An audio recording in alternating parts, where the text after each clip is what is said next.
Often I come to times in my life, probably more than I'd like to admit, where I get this really strong sense of worry and anxiousness. And it can come in the smallest of times, like when I'm afraid that I'm going to get somewhere late, or being worried I'm not going to be able to find a park, or the parking will be difficult. And then the worry can also come at more significant times, like when I have to make a more life-changing decision, or when I have to start a new job.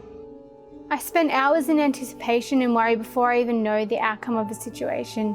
And it's crazy how worry can change my perspective on everything, and it can make nothing in my mind seem clear anymore.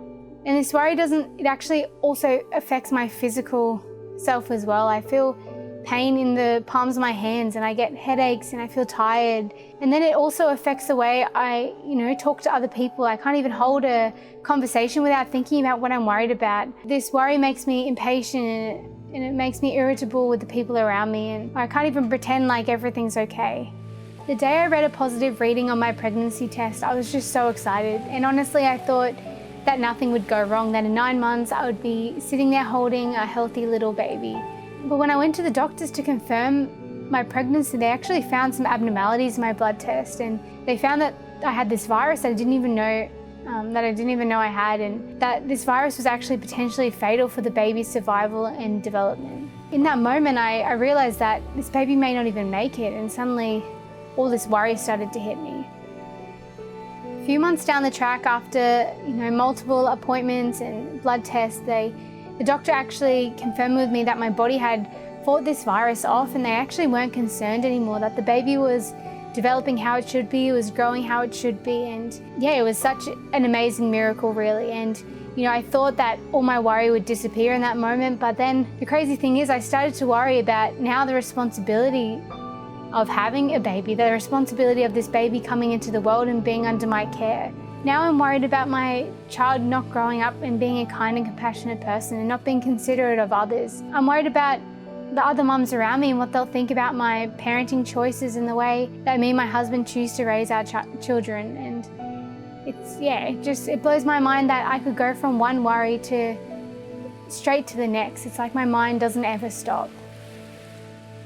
And I know I'm not the only one. As American author John J. Chapman puts it, people get so in the habit of worry that if you save them from drowning and put them on a bank to dry in the sun with hot chocolate and muffins, they wonder whether they're catching a cold.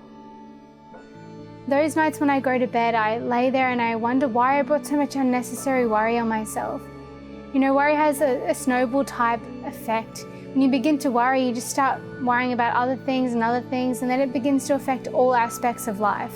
It's been found that long-term anxiety and panic attacks actually cause your body to release stress hormones on a regular basis. And this can increase the frequency of symptoms such as dizziness and fatigue and tiredness and even depression, and other physical symptoms like stomach pains, and even increase your blood pressure. Worry can affect our physical health, emotional health, and as I mentioned before, it can even affect our relationship with others. We all in some way or another struggle to deal with things that aren't in our control. Our worries may differ from those in a war and poverty-stricken country, but in the Western culture, worry and anxiety seems to be more prevalent than ever, and we apparently seem to have more and have an easier life. So why is worry so prevalent? And is there actually a solution to it? The Bible actually does have something to say about this. The Bible is split into two main sections, the Old Testament and the New Testament. And although the New Testament was written over 2,000 years ago, I still truly do believe that it has relevance for us today. In the first book of the New Testament, Matthew, Jesus speaks directly about the issue of worry. And this is what he says: "Can any one of you, by worrying, add a single hour to your life? So do not worry, saying, 'What shall we eat?' or 'What shall we drink?' or 'What shall we wear?' For the pagans run after all these things, and your heavenly Father knows that you need them. But seek first his kingdom and his righteousness, and all these things will be given to you as well. Therefore do not worry about tomorrow, for tomorrow will worry about itself. Each day has enough trouble of its own." Jesus actually believed that we didn't have to worry about any aspects of our life, not what we were going to eat or drink or what we will wear. He actually said that worrying doesn't add anything to our lives, that doesn't add any more hours so that we can actually solve these problems. Now, don't get me wrong, Jesus is not actually saying to not think about these things, to not think about your job or your family or your lives. He's actually talking about a worry that paralyzes us, a worry and an anxiousness that stops us living our normal lives. He's talking about a type of worry that has physical, emotional, spiritual, and social consequences. Jesus says not to worry about tomorrow, for tomorrow has its own worries. If we live in anticipation of the worries that haven't even come up yet, then our worries are just going to escalate and they're going to grow and they're going to be mixed with today's and future worries, and it's just going to be out of control. So what did Jesus actually propose to help us deal with these anxieties and worries? Jesus' solution is to shift our focus and our minds from these problems and worries and to turn them to something else. He even goes further than to telling us to turn our thoughts and our minds to Him. All through Facebook and Instagram and social media, we are bombarded by this message that tells us that the solution to our worry and anxiety is found deep within ourselves, that we have the answer if we just dig deep enough, that we don't have to worry. The simple quote that we always hear is, "Don't worry, be happy." But is that really the answer?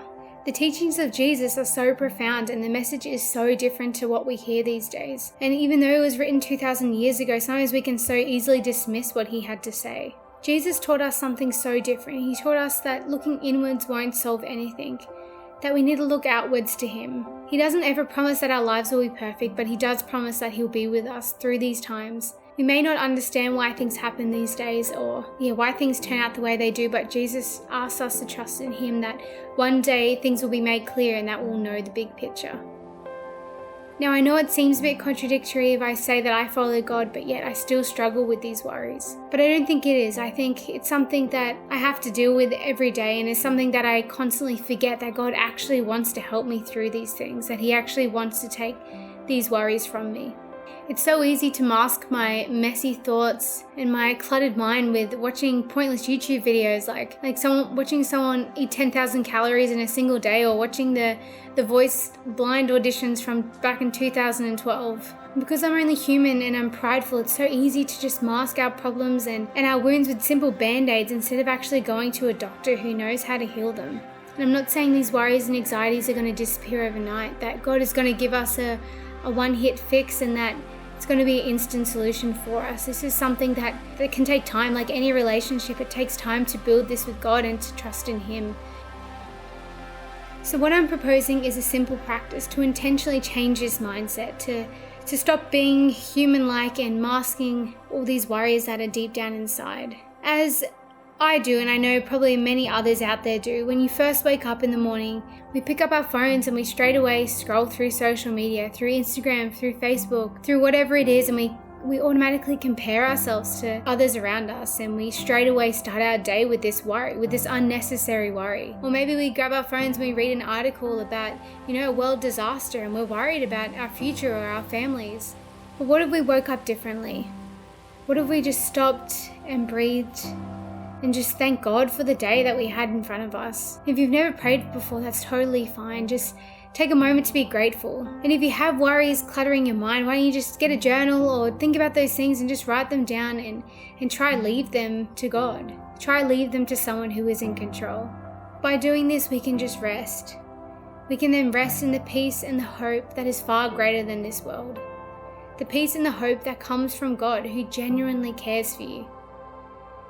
Thank you so much for taking the time to watch this video. I really hope that it was able to help you in some way, and that it makes you more curious about maybe what other things Jesus has to talk about. If you want to check out our other videos, then please do. And if you'd like to subscribe to our YouTube channel, and make sure you click that notification bell so that you're updated when we do post new videos. See you then.